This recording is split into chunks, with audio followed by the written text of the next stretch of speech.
Mighty Blue. Cash-a-maniacs.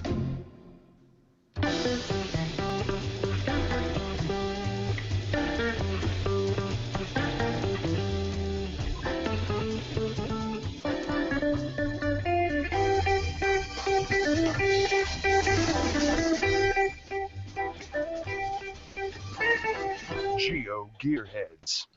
Welcome to the GeoGearHeads. This is a show about geocaching and geolocation games. Tonight, on episode 210, we're talking about smartphone geocaching apps and different techniques. By the way, I'm the bad cop, along with our always faithful host, Daryl W4.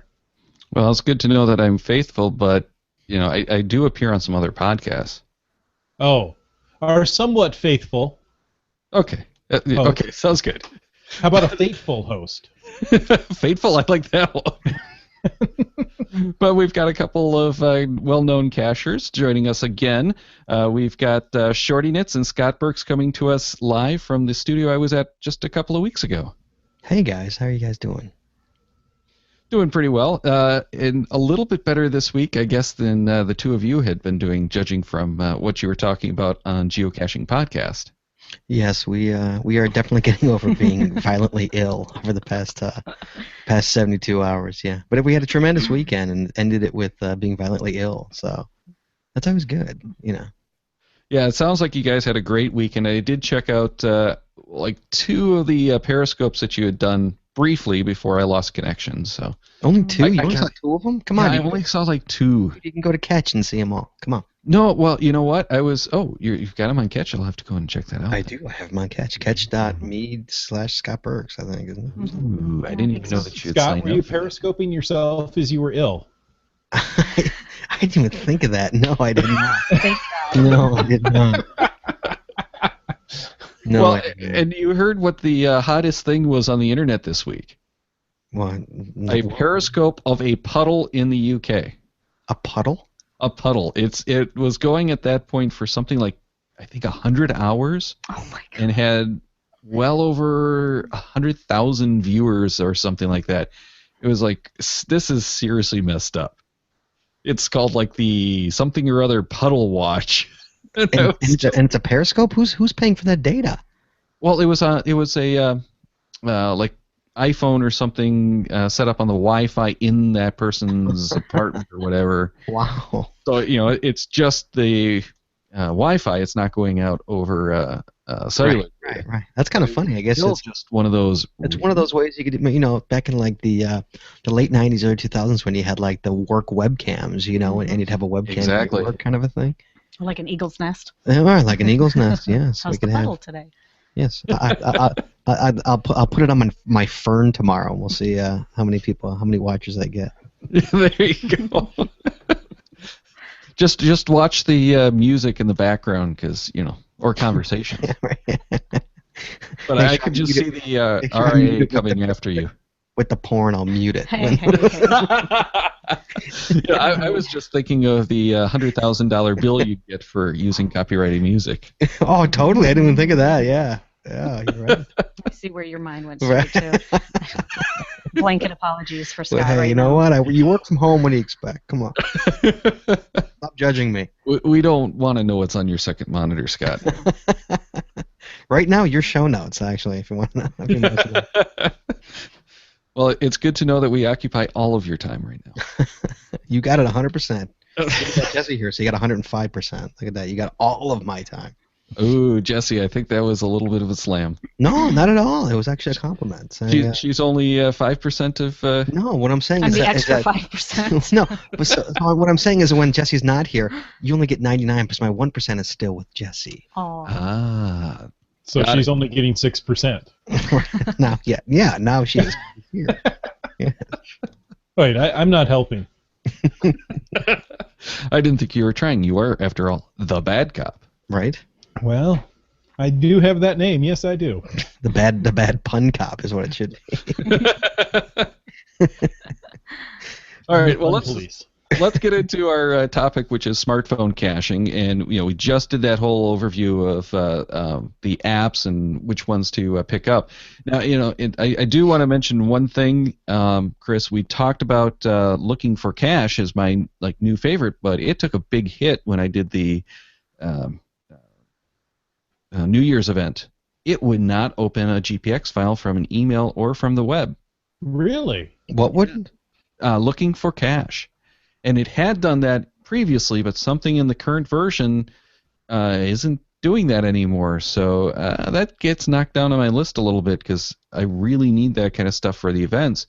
About 4 or 5 times a year, we have events around here with caches that don't get published till later that day. Mm-hmm. So the only way to get those caches is by the GPX file that's emailed to people. Mm-hmm. So if you can't ingest a GPX file from email or web, that's a major hit in my book. Mm-hmm. Yeah. But let's talk first about accuracy, because that's the thing that most people complain about with smartphones, whether they're the ones finding the caches that people with smartphones have hid, or the caches themselves. And you have to remember that the GPSR in smartphones uses these tiny little antennas rather than the bigger antennas that you get in the dedicated units. So they are more likely to lose signal. A tip, though, is, and Scott, you can attest to this because you have the Urban Canyon right down there that I had a lot of trouble with. Mm-hmm. If you leave the Wi-Fi on in the urban and even in suburban settings, that can really help to improve the accuracy.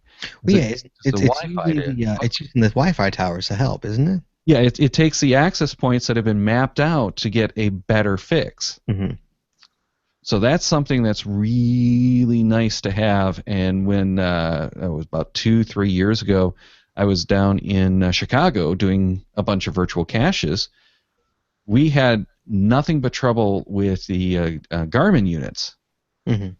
So that's nice to have the smartphones, because with the Wi-Fi, they were only like a block or 2 off. And as Team Avidu in the live Q&A says, it's also really nice to have the satellite views because that helps a lot with the bad accuracy. Mm-hmm. But by having a block or 2 off, you might say, well, that's terrible. Well, it is, but the GPSs were like a quarter of a mile away. Yeah, it wasn't even in the same city, really. Satellite's always nice. You could be like, I can't get a good fix, but I know it's the 4th bench kind of thing, Right. Well, and when I'm finding caches, that's what I really tend to do when I'm using just the smartphone. Is okay. Here's some landmarks that I can see. Right. So I can go there. And we were talking the other day about this trails, and not really being able to see those on the satellite view. Mm-hmm. But most of the time, I find if the leaves are on the trees, I can see the trails because there's this little darker line where the trail is, because the trees don't grow in as dense right around those trails. Mm-hmm. So you usually get a good indication of where the trails are. So even that, once you've gotten used to looking at those satellite views, can help you out. But I have to. I would be remiss if I didn't say, if you're going into the woods, use a GPSR. Don't use a smartphone. Right. That's my professional advice. Take it for what it's worth. You know? When you get off of or get outside the cities, it's always nice to have the GPS, the actual dedicated GPS. And that's, like I say, that's in the woods. If you're in a park or whatever, or urban caching. But if you go, if you're a mile into the woods, or something like that, where no one's going to hear you scream, kind of a place, and we've all been there, get a GPSR. Use something dedicated that's not going to, battery's going to die, or you're suddenly going to lose signal at the drop of a hat, because it does happen. It really does happen with the iPhones. You can lose all signal, and it's not going to happen with the GPSR. Not usually, unless you're going underground. Well, yeah, then you're losing everything. Right. Yeah, that's a little different story. Right. And if you're by yourself, you shouldn't go underground, period. Right. Well, but the cell phones, the modern cell phones will actually do a little bit better underground, because they do have the motion sensors and things like that. They're actually built to deal with tunnels when you're doing car navigation. Really? Probably about 4 or 5 years ago, we all went down to ground, and the only person who had signal was a person with the flip phone. Everybody else was dead. Nothing. Yeah. Yeah, the flip phone, full bars. Go Well, and figure. I'll make a bet that they weren't on the digital. They were probably still on the analog towers. Probably, yeah. I bet you're That's right. why Yeah. they had the signal. And this It is was one of just- the issues, too. Yep. Now that we've gone digital with our towers, we don't have the same signal strength, which means we get better battery life. But when you're going underground, when you're going into buildings, you're not as likely to get a good signal.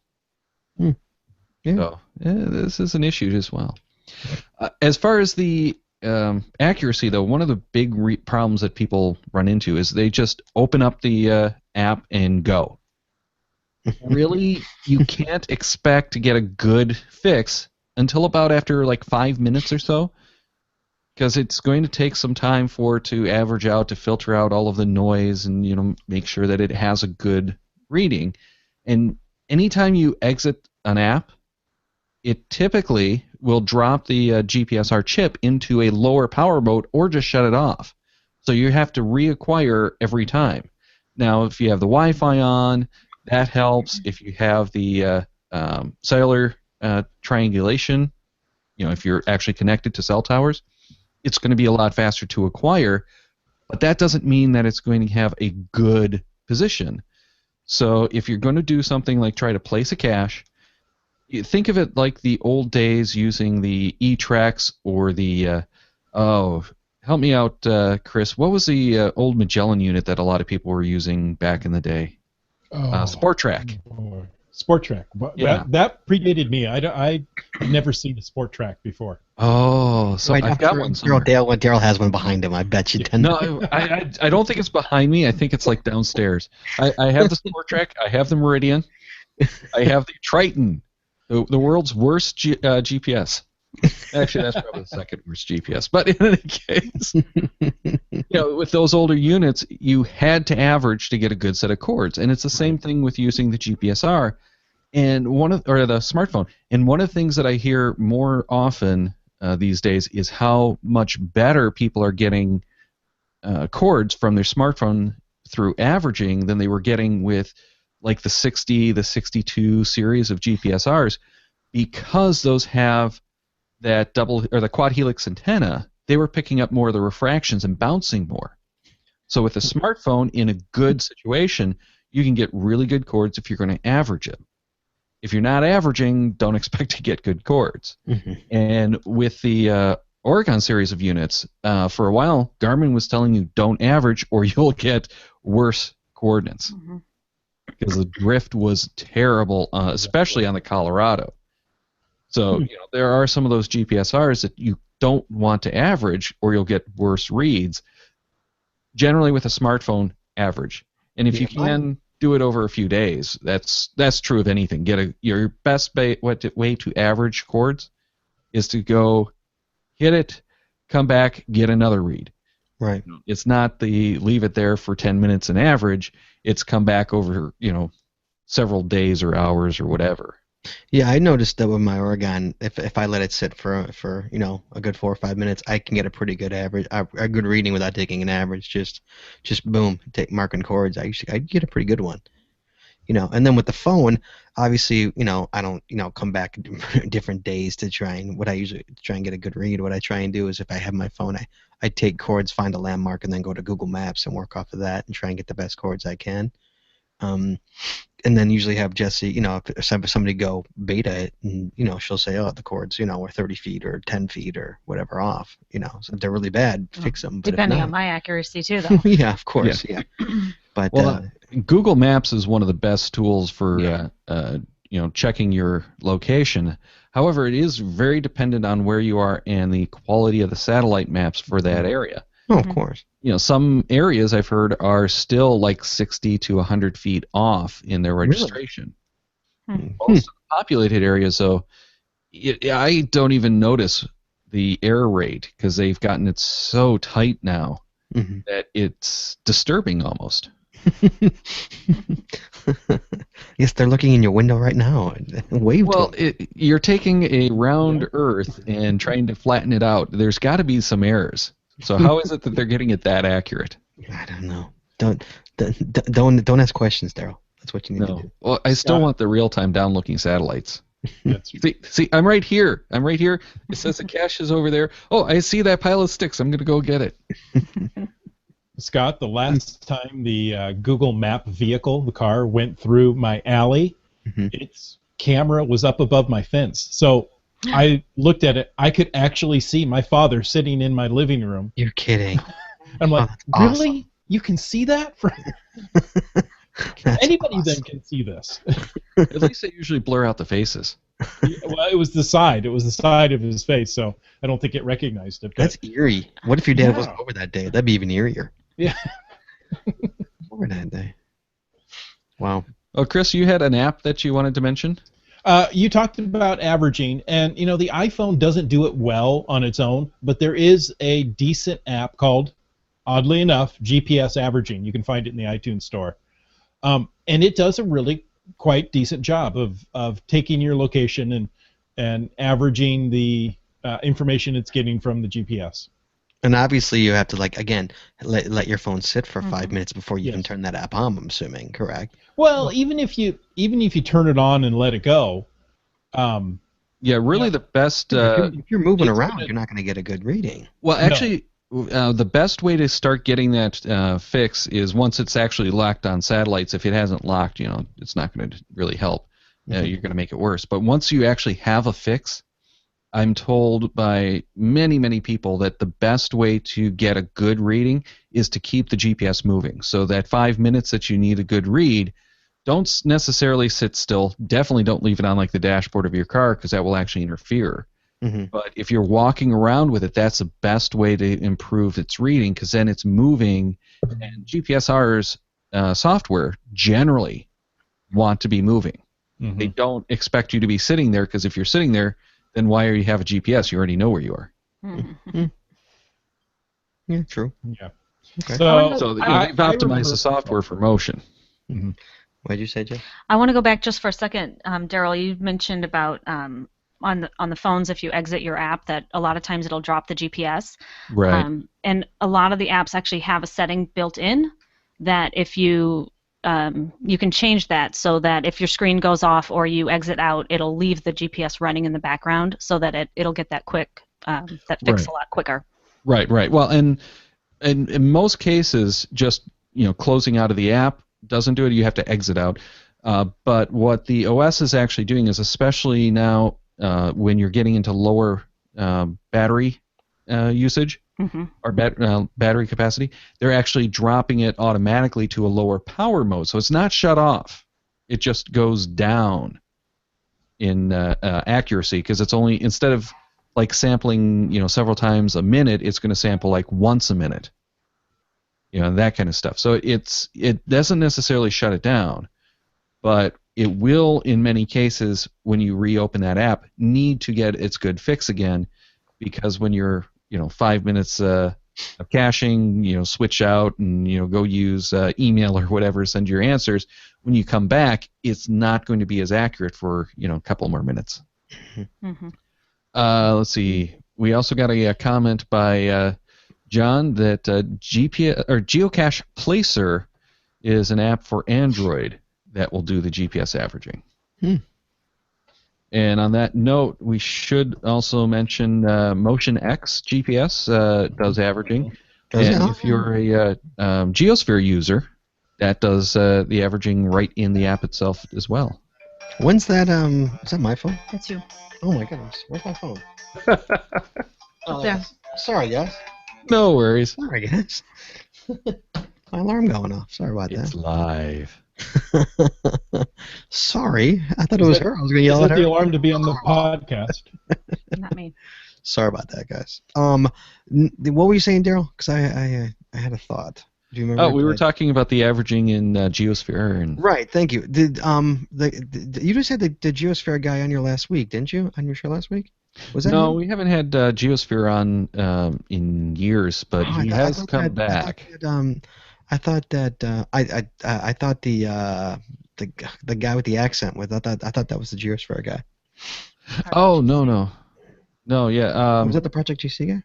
No, Team Mavitu, he's actually created his own app for his own use, but it's not available for the public, largely because the API for geocaching.com has been closed off, so he can't get the keys See, to he actually kept make it talking work. about his app, so I figured he was a Geosphere guy. That's Yeah.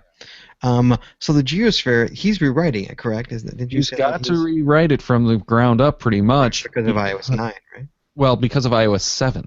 7, really? Yes, it's that far out of date. He released it shortly before iOS 7 came out, and he didn't continue to update it.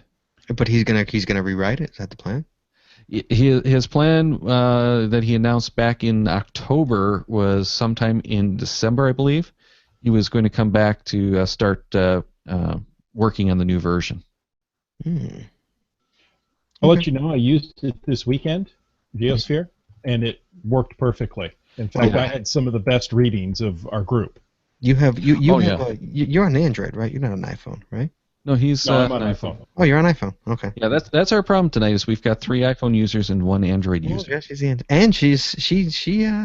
she's got a new love in her life. I branched out. She does. I'm Uh-oh. expanding my She got a new love. horizons. Yeah. CGO's got to run for its money. Yes, it does. So which app are you on now? I actually used CacheSense all weekend. Oh, I do like CacheSense. Yep. That's my go-to on Android still. I like GC Buddy, but again, like looking for cache, I'm still having a hard time wrapping my head around it. Mm-hmm. But CacheSense to me is the closest thing to Geosphere on Android. Yeah, it had some really neat features that I went, oh, that's really cool. I like that. I want to try this some more. So yeah, it was pretty cool. Yeah, she complained about the first 10 minutes, but then she was like, I can't figure it out. And then she's like, I keep hearing, from the other side of the car. And, and look at this. And, Yeah, there were a few times that I went back to CGO just because I needed to do something quick, or I wasn't sure how to do it yet on CacheSense. So I did go back and forth a couple of times, but overall, for the most part, I tried the new thing. So and what was a great feature that you had that you really liked? When you have it set to navigate specifically to one cache, it shows the surrounding caches sort of grayed out, so you know what you're passing on the way to the one that's set as your target. Yeah, that's a nice feature. That was a very nice feature. And all this stuff has got to be so easy, and geocaching just ignores it completely in their app. Well, yeah, the official apps are not built for us. Oh, terrible. That's basically what it comes down to. CGO, this CacheSense, the Geosphere, just hire all these guys, have them build your freaking app and be done with it, Though I think really I'd rather have them start with Project-GC. Yes. Let's get a lot of that kind of functionality built into geocaching.com. Well, that's the website. I'm just talking about the. What'd be really cool is to make the website make the website work like an app. Make it responsive, make it work like an app, and then you don't even need an app. Right. Yeah, pretty much. We've seen we've seen some of that stuff work with like Intercache, but the location stuff tends not to be as responsive as we need for like geocaching. So I'm not sure if that would actually work to actually like find the cache. Mm-hmm. But you could drop out to other apps easily enough, or just even have some basic apps to do the like hunting as an app, but use the website as the backend. Daryl, is there a reason you would know? If anybody would know this, Darylopedia would know this. How come on Android, all the maps on the Android, they're live mapping, but on the Apple, there's no live mapping on geocaching apps? Do you understand what I mean by that? Yeah. There's I can't remember which one it was. I think it's CacheBot. I think does the live maps on iOS. Really? Yeah, but my understanding is basically what it comes down to was that the iOS apps were kind of done before they started doing the live mapping, so they just never bothered to do it. But it does take a lot of extra calls to your API, and a lot of people early on were running into overages where they had to stop caching because they couldn't get any more caches loaded. Yeah, They aired out. I And mean, I have to admit, I was one of those. Every app does it on the Android, and Pretty much. none of the apps on. Well, iOS because do it. CGeo, which is the free version that everyone is battling against, has it. So I think there's a motivation on Android that isn't there on iOS as well. Yeah, but think how if somebody out there, not me because I don't know how to do it, but somebody out there made a fantastic like a CGO for the iOS app. I mean, even if they charged $1, I mean CGO could charge $5, and you'd pay it, wouldn't you pay it? If CGO suddenly charged you $5. Yeah, I've paid for. I mean, I've paid for other Yeah. caching apps, so yeah, I would pay for CGO. This guy I paid charged. for- If somebody could do a CGO on the iOS and charge $2, they'd make a fortune. I bought Fortune. GC Droid. I paid what? I don't know how much it is. $5, $7, however much it Daryl is. would know. Daryl, how much is it? The only I reason want that I some. bought it is for the FTF search. Oh, yeah. So you paid like $8 for an FTF search. Exactly. Okay. And that was worth it. Have we used it? I use it all the time. Have you gotten FTF with it? Maybe. Yes, actually I have. Yes. So it's worth the $8 right there. Well, yeah, it's got to pay for itself. Come on, if you haven't got one Avaju yet. says that Geosphere or CGO for iPhone is called Geosphere. Geosphere. No, it's not though. It's a close, but it's still. It's lacking. not there. It's so not there. I like Geosphere. I've used it. It's not even in the same ballpark as CGO. Okay, but go grab CacheBot. You'll want it for the notifications. I will write it down, Daryl. You probably do I have to pay for it? I think you do actually. It's a free download to play with it, but like all of the features that you actually want and need are paid ones. But the feature that is going to make it worthwhile for you is you set up notifications for new cache publishes to it, so it pushes new caches to your phone, and you just tap on the notification and it takes you right to hunting for that cache. Oh, that's kind of nice. Is that based on your location or based on your home location? It's using the notifications from geocaching.com. Oh. So you have to be a premium member, and you have to set up whatever regions you want to receive those notifications. So it's from your home notification, Marla. Home or work. Usually Right. people have home and Whatever work. you have set up. Right. Whatever you have set up. Like I used to have one for the in-laws and that kind of stuff. So whenever I went there for a weekend, I could get the notifications. So Right. you can do it for anything you want, and it just pushes it to you, and you get the this cache is Sure. 24 miles away. Sure. Mm-hmm. But yeah, for that reason alone, you'll probably like it. Okay. I will. I'll download it. I'll take a shot at it. Let's talk a little bit about battery usage, though, because that's something that people keep complaining about. Okay. The thing that I do is carry a bunch of extra, external batteries, cases, that kind of stuff, and swapping the batteries around. So I never really have too much trouble with it. And my iPhone 6, I'm not really that happy with the battery performance, but I can get a good 4 hours just on the internal battery, and especially if I'm in and out of the car, I always plug into power. Mm-hmm. So it's not that big a deal, but I generally don't need too much in extra power. What have you guys found out? Go ahead. I really don't. I don't use an external battery. I mean, I don't have a problem with my battery on my Android. I have a Galaxy S5. I'm either close enough somewhere where I'm, like you said, in and out of the car, so I can just plug it in, or I'm not going to be out long enough that I'm going to go through the entire battery. And if I am, I bring the GPS, like if I'm in the woods or on a bike ride. But I actually don't. Scott just put in my stocking for Christmas one of those $5 Target, external batteries, but I haven't even taken it out of the package. So. Well, you got to do that, charge it up, and keep it with you when you go caching, just as an emergency. I know. Now that I've said I don't have a problem with my battery, guess what's going to happen? Yeah, and I have an external battery. I bought one of those, and I have another one that I have to. It's actually right up here in the bag. I bought a bag for them both. I have to put them in my caching bag. But yeah, usually, I mean, if I'm in the woods, I whip out the GPSR, just because you get a better reading, and it's just it's easier. But if I do have my phone, sometimes I use my phone. Lately, honestly, it's been a lot worse because of Periscope. So I've noticed that I I really was have just to going to say, now curtail that you're using Periscope, you have to start over or recharge like what, every hour? Yeah, well, well, what happened was, when I was out with Cody Dog, a cashier, a couple of months ago, finishing up a series. Jesse wasn't there, and he was out with his phone, and I was out, and I was periscoping all the time. I burned through my battery, and we're a quarter through the day, and my battery's down to 20%. Just because Periscope inhales your battery. Yeah.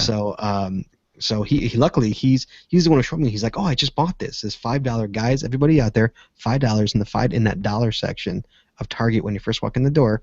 External batteries, they're genius. They totally work. Totally work. He's like, here, try it, and I did it, and I literally put the it's about this big, and it's about this big, and I put it in my pocket, and I walked around, with a cord hanging out of my pocket to my phone, and it totally worked. It charged my battery up to 85%. Yeah, they're about the size of like a big lipstick container. Yeah. Mm-hmm. Yeah. It was great. It totally worked. I mean, I stopped periscoping, but I just used my GPSR, and it got it up to 85% before it died. And he's like, that's not even on a charge. He's like, that's right out of the box. I didn't even charge it because it says already charged, on the packaging. He's like, so I just threw it in my bag, and that gave me an 85% charge in one shot. So you can't complain about that for $5. Yeah, $5 it's hard to argue with. However, I will mention that the cheaper batteries don't necessarily take the loads as well, and they might die a little quicker. But for $5, yeah, and it's pre-charged, so if you need it, you can run into a Target and go and grab one. Exactly. Yeah, and like I say, if you're periscoping out there, my best advice is absolutely bring a GPSR. Don't just rely on your phone or have an external battery. Well, not to mention that you can't periscope and use your caching app. That's a big problem. Which is why I swear to God, anybody watching my periscopes think I don't find anything, because every time I don't even look when I'm periscoping. But honestly, guys, I really do look for caches. Believe it or not, I do find them. I do climb up poles. I do climb trees on occasion. He makes me climb the ladder. Yeah. Daryl, you didn't see that at all, did you? No, I have not. Oh, I got derailed for that. I made Jesse climb up 20 feet up a pole, and and then everybody was like, "Why didn't you do it, you big jerk?" Wow. She wanted to do it. What are you talking about?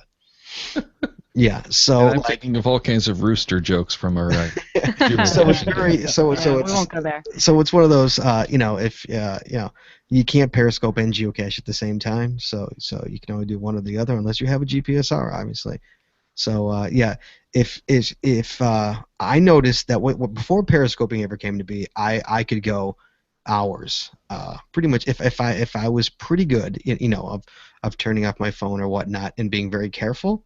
If I literally was very careful on how I didn't leave my phone on the entire walk. If it's a 0.3 walk away, I could pretty much go the day with that on an iPhone. I guess an iPhone 5. iPhone 5, okay. Yeah. Now, Chris, I know you like the monoprice batteries. What's your current favorite? Well, I carry a couple. The one I always turn back to is my Monoprice 8,000 milliamp hour battery. It's an $18 battery from Monoprice. It's got a 1 and a 2.2 amp USB port on it, and 20 minutes and my phone's completely charged. So it's my go-to. I also have a larger one up to, I want to say, 27,000 milliamp hours. It's a little bigger. It's one you'd put in a bag or a backpack to carry. You don't want to slip it in your pocket. And that's what I call my weekend battery. I can charge an iPhone and iPad a couple of times off of that. So. Well, I'm going to actually go for 4 different units here. You will. I'm going to start. Shocking. Yeah, I'm going to start off with the EZO Power iPhone 6 battery case and bumper. It's going to give you, it's a full case that you slide the iPhone 6 into. There's a whole bunch of these out there for the different phones. Really quick, Daryl, was this what you were using on geocaching day? No, that's actually the next thing that I'm going to mention. Oh, okay. Because that was a nice one that you were using. I love those pop-ins because they're not a case, but they're kind of like a case. Mm-hmm. This is a full case that you slide the unit into. It gives you the protection. Again, it's not as much as like a LifeProof case, and LifeProof does make cases that have the batteries built into them as well. So if that's what you're looking for, that's a great option, but they're expensive. Oh yeah. So this one is $60 list price, but currently you can get it on Amazon for $34 bucks, and it's a 3,500 milliamp hour battery. I plug that thing in, and I can go periscoping all day long. And I have. Then, On a pedal in England? No, I Okay. haven't. I should try that maybe. But at first I have to get to England. But the one that I actually used on geocaching day was the Pop-In. Right. And there's actually two different models of this. There's the original Pop-In, which is what I was using. That's only 2,000 milliamp hours. And these are available with a lightning connector, so they'll work on any current iOS device from the iPhone 5 up pretty much. They also have two different versions of mini connectors, mini USBs, for Android. And you can actually interchange those little U-shaped cables. But it's a small battery that's flat with suction cups on it, so it just sticks to the back of your phone. Or if you have a plastic case or something, will stick to the case. And this is why I like them. They're not actually connected like a case is, but because there's no like floppy cable, these are rubbery, big U-shaped cables. Mm-hmm. It just stays there. And that I didn't even kill that one Pop-In that we used until we were at. Yeah, we were eating Chinese by then, weren't we? Yeah, it was like probably something like 7 or 8 hours, and that included a whole bunch of periscoping. I was on the phone constantly. Yeah, you were on the phone. Yeah, literally all the time. Yeah, and it's a 2,000 milliamp hour battery. Now, Really? PowerSkin has these direct for $25 right now. Normally they're supposed to be about $50, but I've never seen them not be on sale. Mm-hmm. But if you have one of the bigger phones, they have a bigger battery called the Pop-In 2 that it's quite a bit more, but in my book it's worth it, even though I don't really use mine very often. It's still a better unit because it's 4,000 milliamp hours, and it's higher amperage as well, so it will charge your newer phones much faster. So like I had the Pop-In on all day, but with the Pop-In 2 I could have put it on, topped it off, pulled it off, and just walked around with the phone itself. Mm-hmm. And at the end of the day, it was still popping fresh? Well, I wouldn't have gone through. I would have gone through about half of that in the day of caching. You need a pun bell is what you need. So, But yeah, I love these because I take them and hand them out to my buddies when we're on the trail and they've forgotten their units. I still got to collect one of my Pop-Ins because one of my buddies grabbed it on New Year's Day. Yeah, you're not getting any. You're getting none of your electronics back there, Daryl. None of it's coming back. Well, $25. I might just have to order another one then. So, Daryl, really quick, this is a hair off topic, but not really. Okay. Remember, Daryl, you talked, really quickly, guys, a little bit of a backstory. My 10-year-old son, he wanted an iPhone. I gave him mine. The problem was that the battery was virtually, couldn't really hold a charge because it was an iPhone 5. It was about 4 years old. So I went to Daryl, of course, my guru of electronics. I said, hey, give me a battery to get for my kid. And what did you recommend? Do you remember what you recommended for him? There were a couple that I had looked up. I think the one that we had settled on was one of the Mophis, actually. Yeah. No, it wasn't a Mophie. I don't think I got a Mophie. Okay. Mophie Juice Pack or Mophie Helium? No, it was like the Mophie Helium, but they didn't have it for the 5. They had the original Juice Pack, I think. Well, maybe it was a Mophie. Does he have? And it was a refurb that you had found for like under $20. Yeah. So. Oh, wow. Well, so my point to this, guys, is anybody out there who's got an older phone. One of the ways to take your older phone and make it more or less new again. I mean, my son uses his phone all day. I mean, he's 10 years old. Trust me, he's on that thing all freaking day. Is to get one of those juice packs because it usually works as literally an external battery. So he, it's his case. It is literally his case. So he just charges his case every night. Right. Yeah, and that's those battery cases are just great because they're part of the phone. And most people who get those never take them out. And that's one of the things I don't like about using those battery cases. Instead of like one of the externals, is that most people don't take them out. So if you're on the trail and you need more power, you have to charge up your external battery, and so it's like that's kind of pointless. But for him, it's literally his battery. That's his phone battery. Right. Well, and the people who get like the LifeProof, what's it called? The LifeProof free power, I think is what they call it. Mm-hmm. I'll have to go and look that up now. It's got to be like $120, that thing. I want to say it's anywhere from $100 to $150 depending on the version. I believe it. And those you don't want to take it out because it's a pain to get it in and out of the case. Oh yeah. So you're pretty much you don't open a LifeProof. No.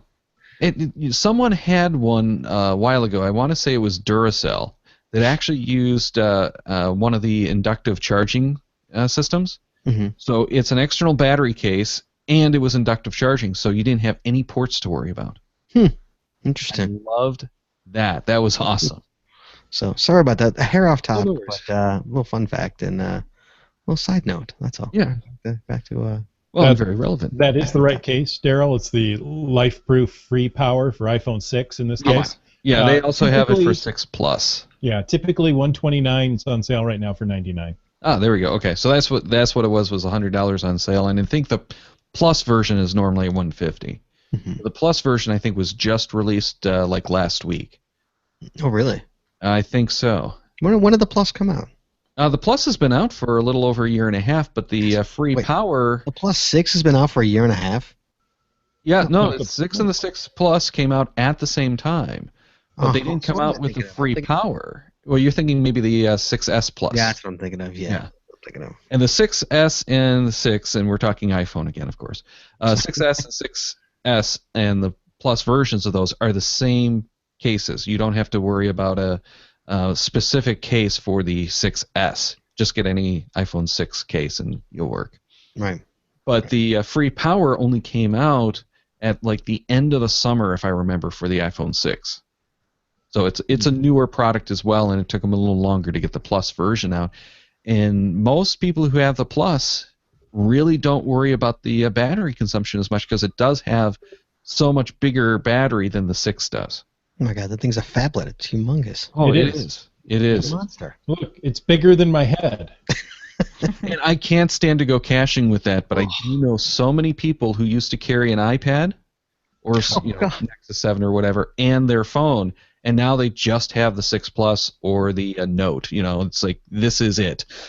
I've gone down to one device because it's all in the one, so I can certainly understand it, but Well, I don't like this carrying it. past weekend I went caching with it. We did 40 plus caches in about 8 hours, and I didn't need to recharge it.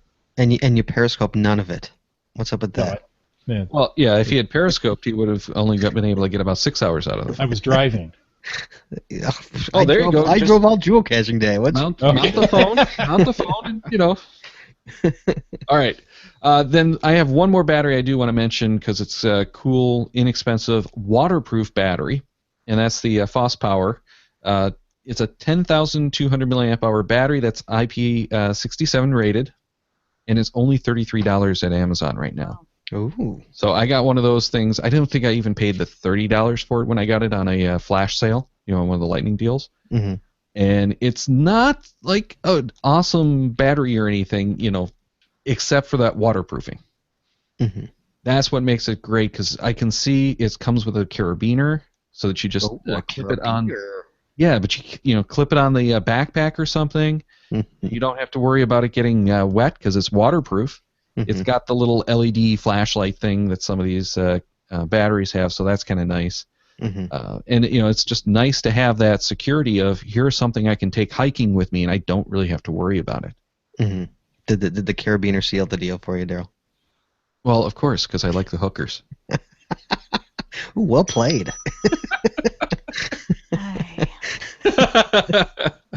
All right, so next thing we want to talk about a little bit is weatherproofing.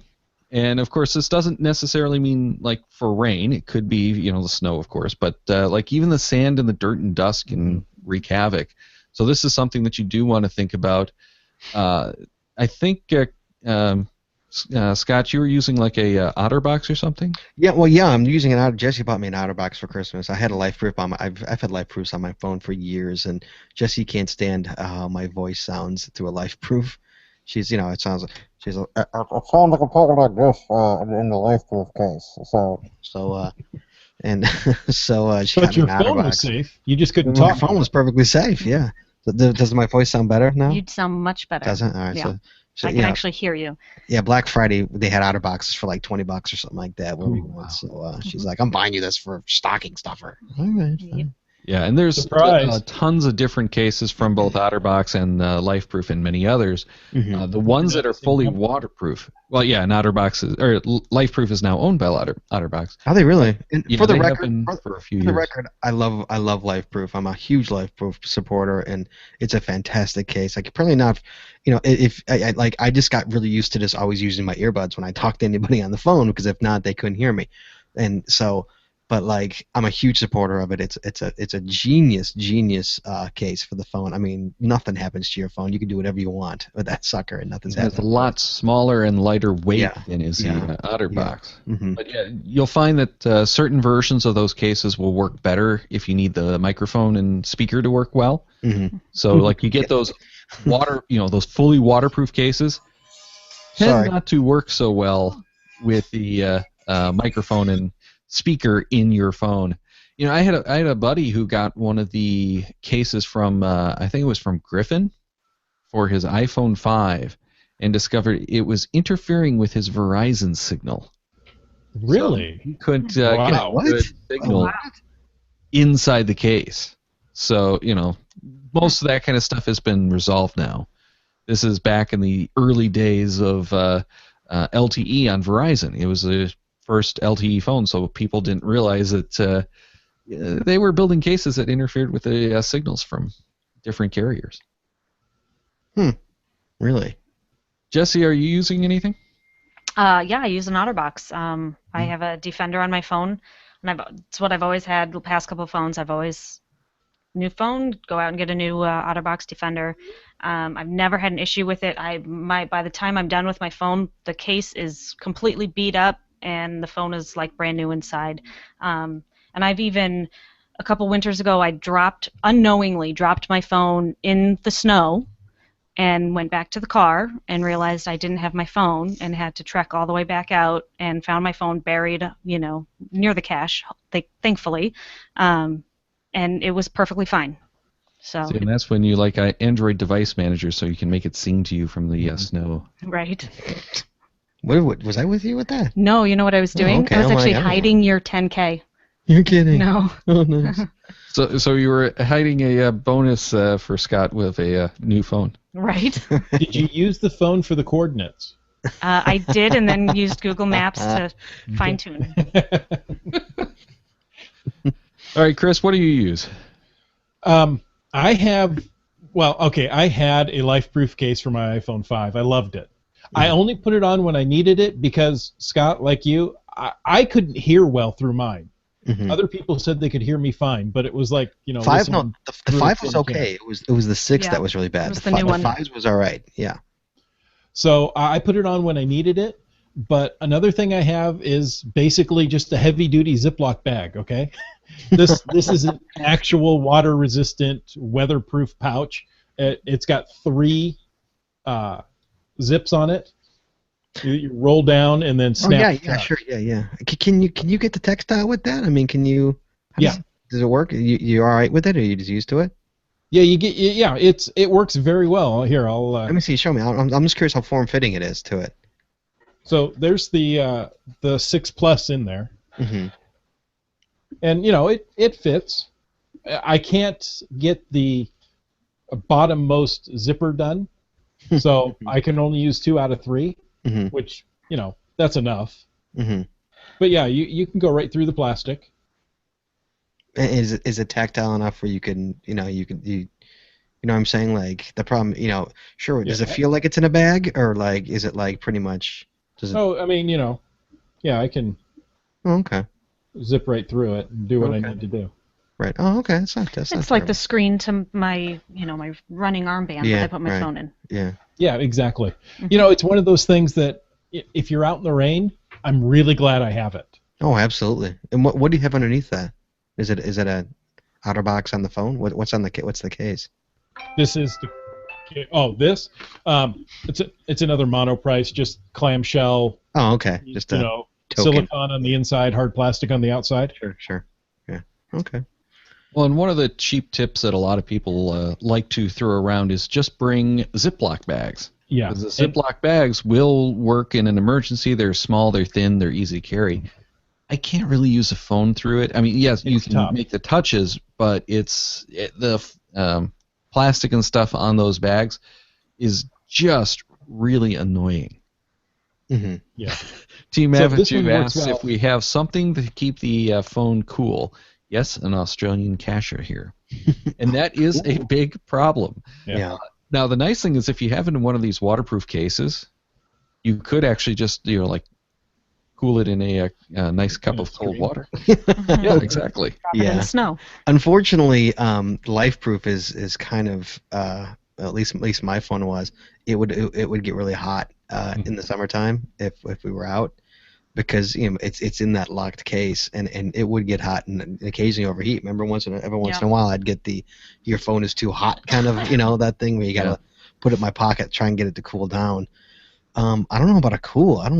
Nothing I've not. Daryl, Daryl's the right guy to ask, but I don't know The if I'm only able thing to do I've that. ever had luck with, and really the only time I have problems with that is when I'm in direct sunlight. Yeah. And the phones will absorb a lot of that heat from the sun because it is darker screens and everything.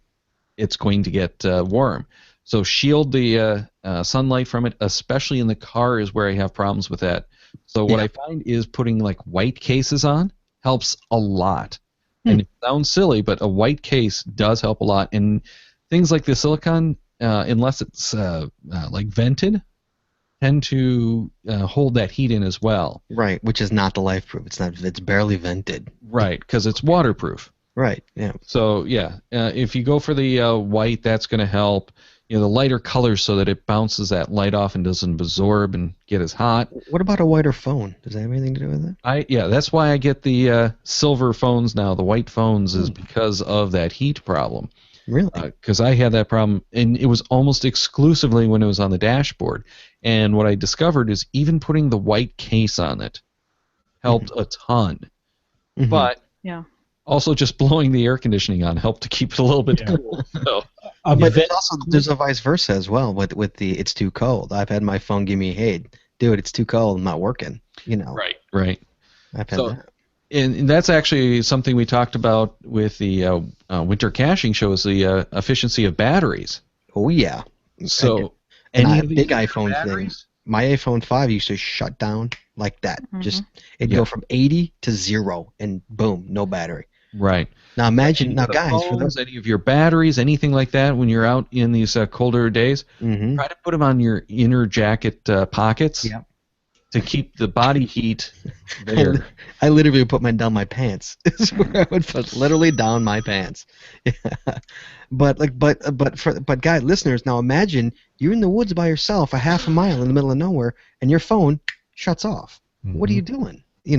This is why, you should have a Put your real phone down your pants is what you're doing. right? You should have a real compass and/or a GPSR on you if you're in the woods. Again, But yeah, because trust me, it does happen. It's happened to me. So it does happen. Yeah, that's scary when it just shuts down. Indeed. Well, we actually had a bunch more stuff that we had flagged to talk about, like the data usage and some of our favorite tools. But we're at over 50 minutes now, so I think we better wrap this up because we wanted to mention one bit of listener feedback. So, Chris, you want to read us that feedback from Tangent? Yes, Tangent wrote us on the randomized 41 discussion about lying about caching.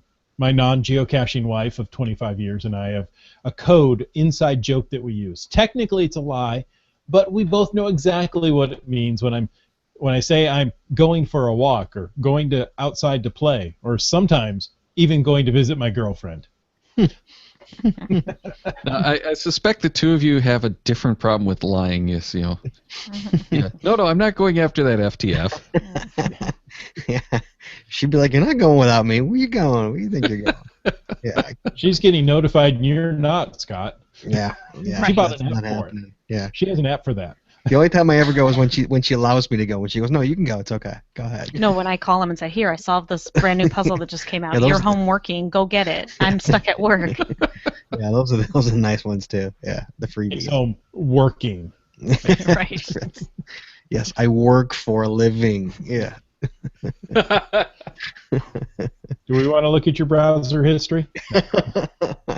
No, never look at Scott's browser history. No, never look at any man's browser history. What are you kidding? No. All right. Well, thanks, guys, for joining us. It's been great talking with you again, and I'm sure we'll have you on before too much longer. My pleasure. Absolutely. Hey, we got a bunch more stuff we got to talk about that we didn't get to mention today. Okay. Sure. All right. And as we mentioned last week, we're going to give you time to answer the question, a little bit more time this year than we had in the past. We're not doing the weekly questions. So for the next one, which is question 212, you have just over a week now, depending on, of course, when you're catching this episode. If you're catching it like 2 weeks from now, though, you're out of time. But that show is about logging, and we want to know what you're doing to log your cache finds online. We've already received some great voicemails and some emails by your fellow GeoGearheads about their logging practices. Send an email to geogearheads@cachemaniacs.com with the subject question 212, or you get a bonus entry if you tell it to us in your own voice, and you can do that by calling the voicemail line at 206-350-3647, or email an audio file to that geogearheads@cachemaniacs.com address. Include your geocaching.com screen name and give us an idea of what region you're from, not your address. Just give us a little idea what you consider your home region. All of those entries must be received by 9 p.m. Eastern, 8 p.m. Central, or 6 p.m. Pacific on Monday, January 18th, and we'll randomly select one to receive a pack of logs from coinsandpins.com. So call 206-350-3647 or email an audio file in your own voice and tell us what you're doing to log your finds online, or even if you're logging your finds, or even just listing some of them on those listing services. And if you call it in, you'll get 2 entries, not just one. But of course, for a single entry, you can call, or email rather, not call, geogearheads@cachemaniacs.com with the subject question 212 and type your story of logging by January 28th. That's right. And, you know, each week I tell you how much work Daryl puts into this show. And it shows because we have great guests. Well, like this week, Scott Burks and Shorty Knits. Now, next week we're talking Travelers. That's our 3rd show on Travelers. January 21st, that show on logging with your feedback. So get your feedback in for that show. January 28th, we're doing Randomized 42, or XLII. And February 4th is Caching Ethics. That should be a very interesting conversation.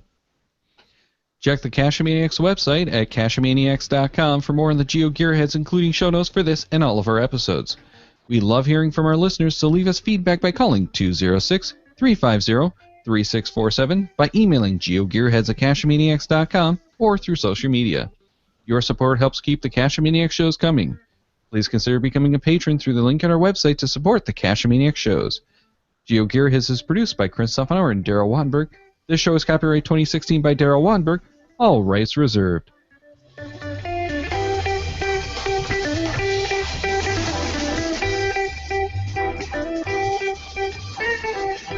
Cash with the Cachemaniacs.